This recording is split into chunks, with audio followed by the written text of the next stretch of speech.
ಅನ್ನ ಮಾಡ್ಬಿಟ್ಟು ಅಡುಗೆ ಮಾಡಿದ್ದೀನಿ ಅಂತ ಬಿಲ್ಲಪ್. ಅನ್ನ ಸಾಂಬಾರು ಎರಡು ಮಾಡಿದ್ರೆ ಅಡುಗೆ ಮಾಡ್ದಂಗೆ.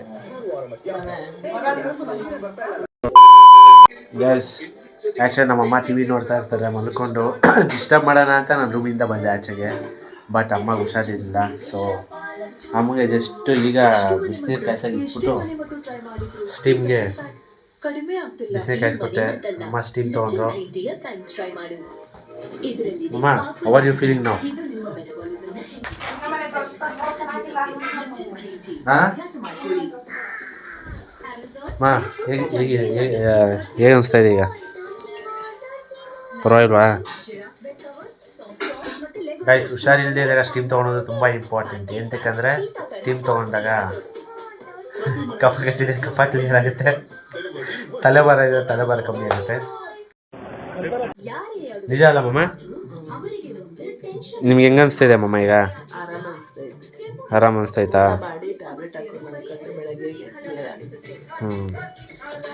ಗೈಸ್ ಆ್ಯಕ್ಚುಲಿ ಅಮ್ಮಗೆ ಹುಷಾರಿಲ್ಲ. ಹಾಸ್ಪಿಟ್ಲ್ಗೆ ಹೋಗೋಣ ಅಂದರೆ ಬೇಡ ಅಂದ್ಬಿಟ್ಟು ಟ್ಯಾಬ್ಲೆಟ್ ತೊಗೊಂಡವ್ರೆ ಮೆಡಿಕಲ್ ಸ್ಟೋರಿಂದ. ನಾನು ಹೋಗಿದ್ದೆ ತೊಗೊಂಬರೋಕ್ಕೆ, ಇಬ್ಬರು ತೊಗೊಂಬಂದ್ವಿ. ಸೊ ಏನು ಮಾಡಿದ್ದೆ ಅಡುಗೆ? ನೀನು ಮಾಡಿರೋ ಅಡುಗೆ ಏನೋ ಅಲ್ಲ, ನೀನು ಮಾಡಿರೋ ಅಡುಗೆ ಕೇಳಿದ್ದು.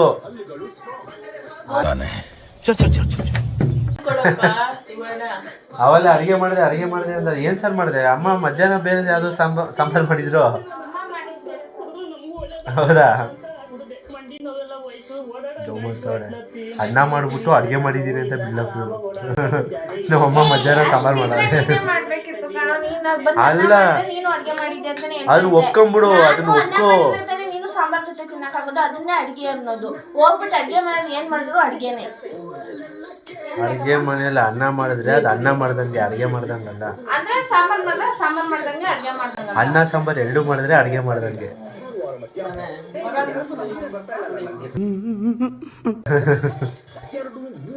ಇನ್ನೇನಮ್ಮ ಸಮಾಚಾರ? ನಮ್ಮಮ್ಮ ಅಂತೂ ಬಿಗ್ ಬಾಸ್ಗೆ ಸಿಕ್ಕಾಪಟ್ಟೆ ವೆಯ್ಟ್ ಮಾಡ್ತಾರೆ. ಯಾವಾಗ ಬರ್ತಾರೆ ಬಿಗ್ ಬಾಸ್? ಯಾಕೆ ಈ ಸೆಲೆಕ್ಷನ್ ಪ್ರೊಸೆಸ್ ನೋಡಲ್ವಾ? ಯಾಕೆ? ನಮ್ಮ ಮನೇಲಿ ಬಿಗ್ ಬಾಸ್ಗೆ ಸಿಕ್ಕಾಪಟ್ಟೆ ದೊಡ್ಡ ಅಭಿಮಾನಿ ನಮ್ಮಮ್ಮ. ಆ್ಯಕ್ಚುಲಿ ನಮ್ಮಮ್ಮ ಮಾತ್ರ ಅಲ್ಲ, ನಾನು ಕೂಡ. ವಿನಯ್ ಮಾತ್ರ ಅಂದರೆ ನನಗ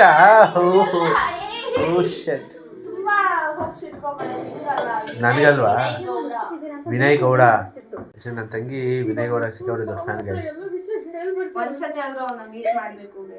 ಮೀಟ್ ಮಾಡಬೇಕು ಪಾಪ. ಈ ಸರಿ ಸೆಲೆಕ್ಷನ್ ಪ್ರೊಸೆಸ್ ನನಗೇನೋ ಇಷ್ಟ ಆಗಿಲ್ಲ. ಎಂತಕ್ಕಂದರೆ it is not a way of doing selection guys. Actually ಇಷ್ಟ ಆಗಿಲ್ಲ ನನಗೆ.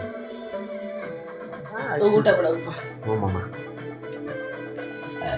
ಫಸ್ಟ್ ಆಗಿದೆ ಸೀರಿಯಲ್ ಅವ್ರನ್ನ ಮತ್ತು ಅಂಥವ್ರನ್ನ ಇಂಥವ್ರನ್ನೆಲ್ಲ ತೊಗೊತಾ ಇದ್ರು ಬಿಗ್ ಬಾಸ್ಗೆ.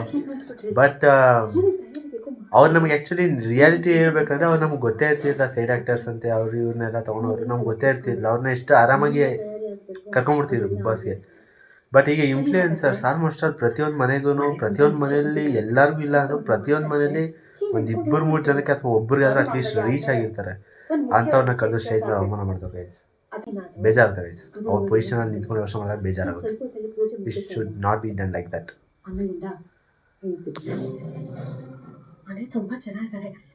ಸೀರಿಯಲ್ಲು ನಮ್ಮಮ್ಮ ಫುಲ್ ಮುಳುಗೋಗಾರೆ. ನಮ್ಮಮ್ಮ ಕಾಮನ್ ಆಗಿದ್ದಿದ್ರೆ, ನಾರ್ಮಲ್ ಆಗಿದ್ದಿದ್ರೆ ಹೆವಿ ಕ್ವಾಟ್ಲೆ ಕೊಡೋಣ ಅಂತ ಒಂದಿದ್ದು. ನಮ್ಮಮ್ಮ ಹುಷಾರಿಲ್ಲ ಗೈಸ್, ಅದಕ್ಕೆ ಕೊಡ್ತಾ ಇಲ್ಲ ಕ್ವಾಟ್ಲೆ. ಇದನ್ನು ಹೋಗಿ ಊಟ ಮಾಡೋ. ಹಾಂ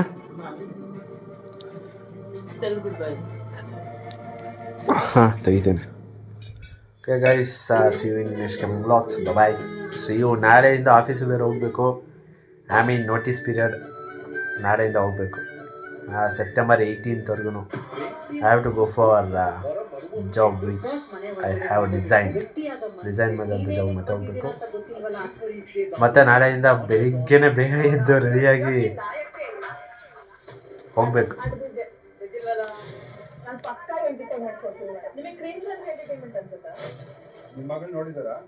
ನೋಡ್ತಾಳೆ ಸರ್, ಅವಳು ಅದೇ ತರ ಮಾಡಿದ್ರೆ. ಇಂಥ ಒಂದು ಬಿಹೇವಿಯರ್ಸ್ನ ನಾನು ಬಿಗ್ ಬಾಸ್ ಅಲ್ಲಿ ನೋಡೋಕ್ಕೆ ಇಷ್ಟ ಬಿಗ್ ಬಾಸ್ ಅಗ್ನಿ ಪರೀಕ್ಷೆ ಇದು ಭಾನುವಾರ ರಾತ್ರಿ 9 ಗಂಟೆಗೆ ಸೋಮವಾರದಿಂದ ಶುಕ್ರವಾರ ರಾತ್ರಿ 9:30ಕ್ಕೆ. ಇಷ್ಟಪಡಲ್ಲ 60 ಮೆಂಬರ್ಸ್ ಸೆಲೆಕ್ಷನ್ ಮಾಡಿದ್ದೆ ತಪ್ಪು ಗೈಸ್ ಅಲ್ಲ ಮಮ್ಮ ಓದಿ ಬಿಡಿ ಗೈಸ್ ನಿಮಗೆ ಓದಿ ಅದು ಹರ್ಟ್ ಆಗುತ್ತೆ.